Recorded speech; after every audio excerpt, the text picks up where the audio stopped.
different options gonna be here available. So right now we're just gonna, but those are like very late, very much later, like in like 4 or 5 hours. We're gonna be grinding for like a 4 hours at least or something. Just gonna have a quick phone call with the family at some point, because they went to get passports, the Kenyan passports, handle that out of the way, so they can enjoy the rest of the holiday without any stressing of any of these government things you need to do. All the passport. Talk about passport. Mine is expiring too. Now I remembered. Yikes. Yeah, I need to get that one fixed. Need to get that one done also.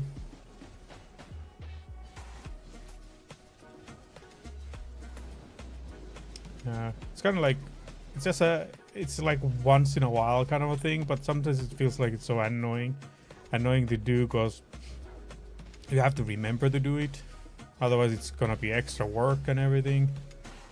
So yeah, I think I need to actually apply today already, so after stream I will apply that passport. Mine's expiring, which means I have to go get a shave before the pictures. Yikes. I thought like I would be just going for like a proper teddy bear look. I've just massive beard, massive hair, everything. Become a proper hobo. Show up work once in a while. Because my wife is the one who usually does my haircut. Yeah, I managed to get her into it, so she like shaves my hair, trims my beard, and does all that. So it saves a lot of, not like a lot of money, but still, it's 30 euros. Especially because we have all the tools, so why not? Why not to do it ourselves? At least then you also don't need to leave the house. That's always a huge benefit. No need to leave the house. Anything for not to leave the house. I wish. Actually, the thing is, I'm honestly starting to think about home delivery on food and stuff, like grocery shopping. I'm actually starting to really think about it. Do I need to go to the shop just to save like 4 euros? Because it's just like 4 or 3 euros depending how much you buy. So you just buy like things with them in a big bulks, and then if once in a while you need to step in a shop, you just go buy like meat and stuff like that. Well, technically no need to even meat, you just also buy the big chunks and then you just freeze it. So yeah, there's like a lot of options to do. And because I'm also thinking of it's time saving. When you're not going to shop, you're just going to go pick it up outside of the shop. They have like in where we live, we have this kind of like a thing that we can like order into like a lockers or something, like cool, like cold lockers, so you can order anything you want. Cold food, food you have to put in the fridge and everything, you can order those ones, and you just pay like 3 euros and they pick it up for you. Like you order it today, they pick it up tomorrow by like before end of the day or something. So they're just there waiting for you to go and grab them. I'm honestly thinking that one. If it's just 3 euros every time, so yeah, it's the time saving. It's quite a lot, especially in the hectic family life. So yeah, when the family comes back, gonna be rethinking about that option. Because usually I've been going now also to the shop, so I can see if there's any special deals going on there. But now that I saw that the exact same deals are now online, so it doesn't really matter. It doesn't really matter in that sense to go shop anymore. So at least I would try. We ordered a couple times from my wife's previous workplace, because my wife's previous workplace was this kind of like a company that were only doing online home delivery stuff, and they were easily the best out there. prices were solid, the customer service was amazing, all the what is it called, you know, like guaranteed of the picking correct items, this kind of like a, wait, what is the word, not a guarantee, it's like a accuracy on picking was like 100% or something. Yeah, it was just some crazy. But anyway, the whole thing was that place was awesome. The only reason, unfortunately, the company decided like, oh, this country is not going to be profitable for them, which is kind of funny. The company was making 10% profit. Like let's say they had like 1 million of 1 million turnover, I think, and they made profit like 100,000. So like they made 10% profit of their turnover. Yet they still decided like, hey, it's not enough profit for us, for the investors. So they're like, we don't want to do it anymore. We just close the whole place down and sell everything. It's like, okay. But it was also kind of like the interest rate suddenly went off the roof. So the investors kind of like got scared that all their profits are going to be eaten by the interest rates, because you know it was a fairly new company, so they were trying to, so everything they bought is with loan and everything, so now interest rates pops up like almost 5% and everything. So yeah, the investors start to panic. But now you look at it, the interest rates right now is like what, I think it's like 2% right now. So they just, for like a year and a half, it went up crazy. Now it's like below 2, which is like reasonable percentage right now. So if they didn't make a rush decisions, now they would be again very profitable, because these other shops who offer this kind of home delivery stuff, it's very inefficient. So it's not like a really, they're not gaining a lot of money out of the whole system. So makes you wonder like how long they're gonna be doing that still, or they're gonna just increase price crazy and they're like, okay, so now we're stuck with this thing. So but it is what it is. But yeah, thinking about going for like home delivery stuff on the food. I also know the Vault is doing that here, but apparently that place is quite expensive as far as I know. And also on top of that, it's just crazy that the drivers, they don't even make any money out of it anymore. They just make barely living after, you know, reducing the cost of using vehicles or the transportation forms they use. So it's very crazy times right now. Like let's say like just before COVID and during COVID, there was a lot of possible business ideas to be done because everybody was staying home and everything. But now major companies don't want people to stay home because they think that they're not working. They don't do anything. They're just relaxing and enjoying their life. Like honestly, that's like the stupidest mindset of an organization. If your organization has, or let's say team or organization has set certain kind of targets for you. So if you can meet those targets home, why do you have to be at the office? So like there's no like, the mindset is just so like twisted. At least have the option to decide among the team, because okay, usually the reason that you want to be in office is that, you know, maybe your team wants to be together, feel like you're part of the team and stuff like that. But in those cases, you should have the option to just decide. Like our team decided that okay, Tuesdays and Thursdays are our weekly meetings. We try to be on those days present. So mostly the Tuesdays the day we are present, because that's like the only day we have guaranteed that everybody's gonna be there, because some are not working. Some people in our team only work for like 3 days a week because they're soon to be retired, so they have these shortened work weeks and everything. So That's why the Tuesdays are the days. Thursdays a little bit because you know they're not there, they're not giving feedback much, so it doesn't matter. But yeah, these working conditions. If your work is possible to do home, I personally always will be supporting it, that it should be allowed to do home. If there's no reason, like if there's no way to show that you have to be at the office to do something, if there's even one good example or reason that you have to be office to get job done, then so be it.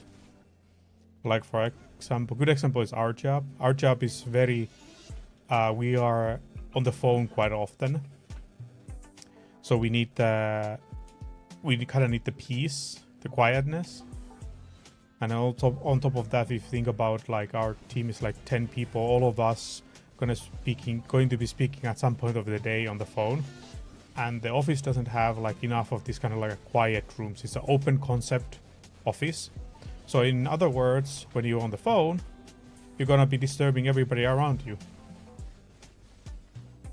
So what's like the point going to the office? So you can disturb everybody. So even not just our team, even the other teams around us. So you're just going to disturb them too, because of the phone calls and everything. Yeah, I'm sorry. This just doesn't make any kind of sense. It's just so weird. But hey, that's what they want. They want us to do that, so be it. Unfortunately, they don't want the people to be efficient. Just the sad truth in that sense. But then again, I do understand they're kind of stuck with their contract still, that you know, renting the place and everything. They had basically built everything, the factory and the office there. So it's a little bit of a waste of money if you can't even use half of the office or need to use the half of the office. So,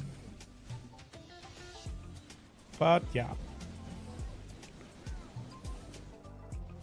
I'm just gonna enjoy my stuff, do my thing, and you know, try my best. Because even like now, our work is there's just too much to do. And it doesn't help that there's a lot of distraction when you go to the office. So most of the time when I don't go to the office, I do something else than the ones I need to be done on that day. And then on the days I'm home, I'm gonna be like pulling a little bit longer day to be able to get everything done. So that's how it's gonna be now. When I go to the office, I do shorter day, and then when I'm at home, I'm gonna pull in longer day, because then I can do more. I can focus more, I can be more efficient.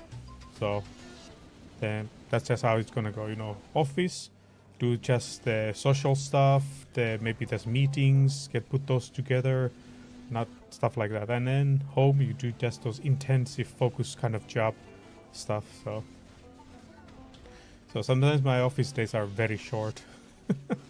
I think there was like one time I just went for there like 4 hours, and I was like, I can't do anything here. There's just too much noise. I can't focus, because I have like my ADHD kind of pushes me on when I hear like a lot of conversation happening. Like I just find myself joining that conversation without me even realizing. At some point I just like wonder, why am I even in this conversation right now? I mean, it's like a general topics and stuff like that. It's like not the discussion has been focused on somebody. It's just like, oh, you know, did you know that? Did you know about that? There's this kind of place and that's and they do this. And I'm like, yeah, I heard of that. And that's open. The ports are open. The gate is open. So yeah, that's how I usually end up going for the places. But yeah, I get my job done anyway during the whole week. Even though sometimes they're really pulling quite a lot to get it done, but I get it done. Nobody can say like nobody at the work can ever say that I don't do enough. I don't do the things I'm supposed to be doing. And that's what I'm going to focus. If they want me to do something like even more, then I think I need to be having a different kind of a job title, you know, like promotion or something. if I'm being asked to do even more than I'm doing right now. So unfortunately, that's how it is. That's how it is. Because the time and age of, you know, like doing work for free, I think it's like slowly dying. People are more and more focused on doing the exactly like 8 hours a day kind of a thing, of 40 hours a week kind of a stuff, which is our normal, like average weekly workday. 40 to 37 and a half, depending how the lunch breaks are calculated on the weekly work hours. So yeah, you know, it is what it is. So that's what you get. But that's usually the problems with a lot of like old school companies. They kind of like stuck with the old ways, and then all the changes they do, they're not really benefiting the company itself. It's more like they're going to benefit some group of people. Nobody really nowadays try to push things so that the company will do good, because the companies will never reward you from good jobs. Like, there is some stories of this company that I could tell, but the thing is, if I start talking about them, even though they're publicly known stories, I would still be in trouble if I start talking them openly. But yeah, if the things I would say out loud, everybody would understand. Like, yep, that nobody in the company really the people working for the company appreciates what's going on. Like, the overall. But the basic idea is that no companies ever they like properly rewarding the workers if they do some extra length. I remember there was some companies that were asking, you know, people to do a lot of overtimes and stuff like that, and what they gave them was just like not even a overtime salary. They were just giving them some like few paid holidays and stuff like that, you know, for the times that it's not so busy anymore. And then I thought, like, that just doesn't feel right.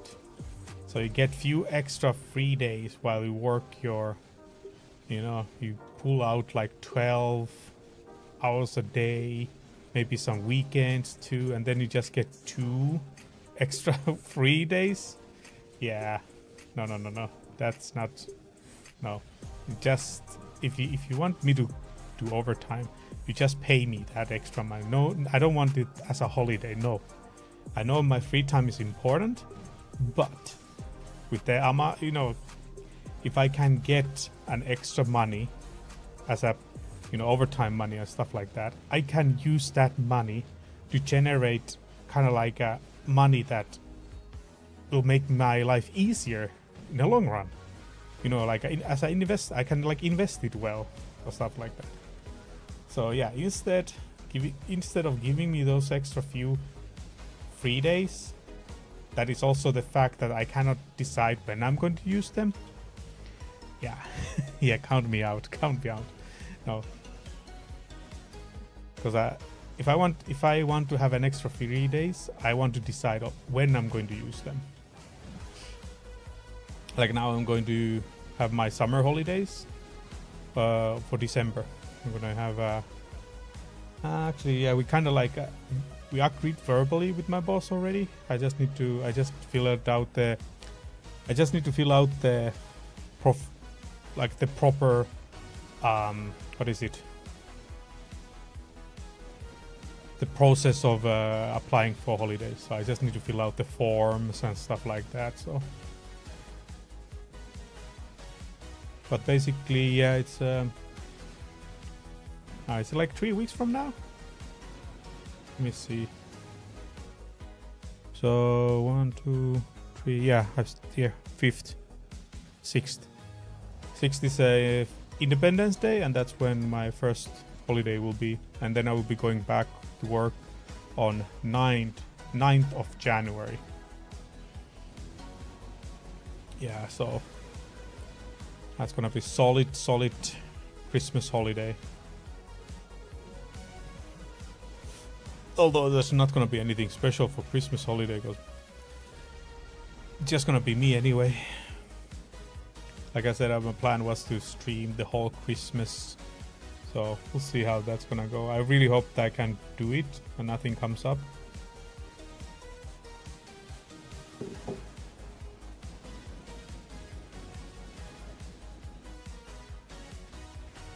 Hey, this is actually solid music. Solid beats. What is it called again? It's like a kind of like brings back of like 80s sci-fi movies or something.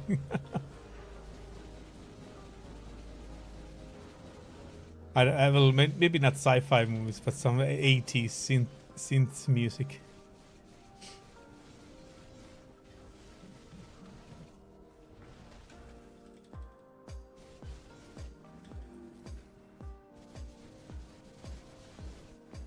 But this is just like a random playlist. I don't have any clue what kind of music is gonna be coming up. Well, I hope it's none of it's copyright music. As you know, nowadays you still can get trouble. Although the way I see the big streamers playing all kind of musics, and you know, there's no copyright stuff happening for them. I think the whole thing kind of like died. The DMCA thing felt like it kind of died already. Like they were looking it into so much in the details and, you know, easily giving warnings and stuff like that. But nowadays I don't hear that at all. People like accidentally listening some DMCA music and stuff like that and no problems at all.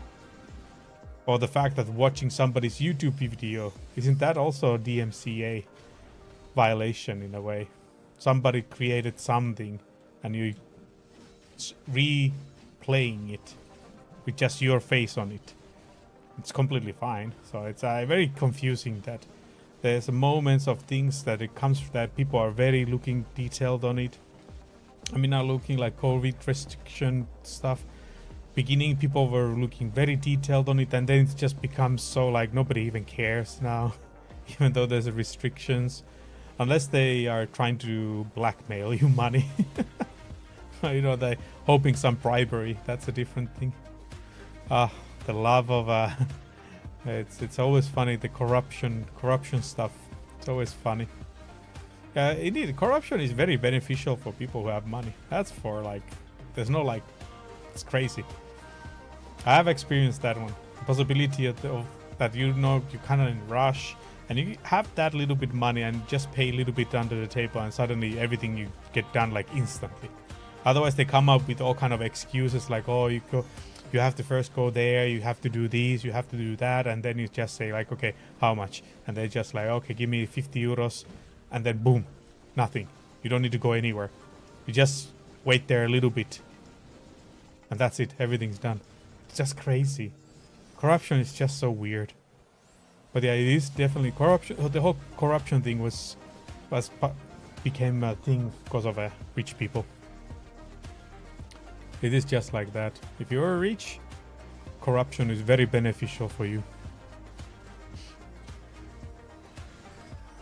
It actually becomes a luxury. Because you can get anything, anywhere and any way. It's just a little bit money under the table, done. Nobody's gonna say anything about it. Done.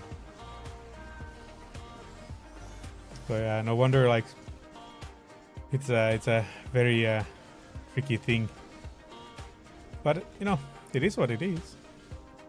And it's always funny, like in our country, in Finland, there's no corruption and stuff, but it's just different form. Because always the funny thing is whenever they have this kind of like international surveys or this kind of like research, corruption is always put in form that if you just give somebody money, that's corruption. But if you're making somebody a favor or, you know, giving a gift, it's not corruption. Even though it's the same thing, but just different accommodate. Yeah, I mean the different payment form, but still not corruption. If somebody gives you a free trip or a free restaurant lunch, that's not corruption. Imagine if that was also be calculated as a corruption.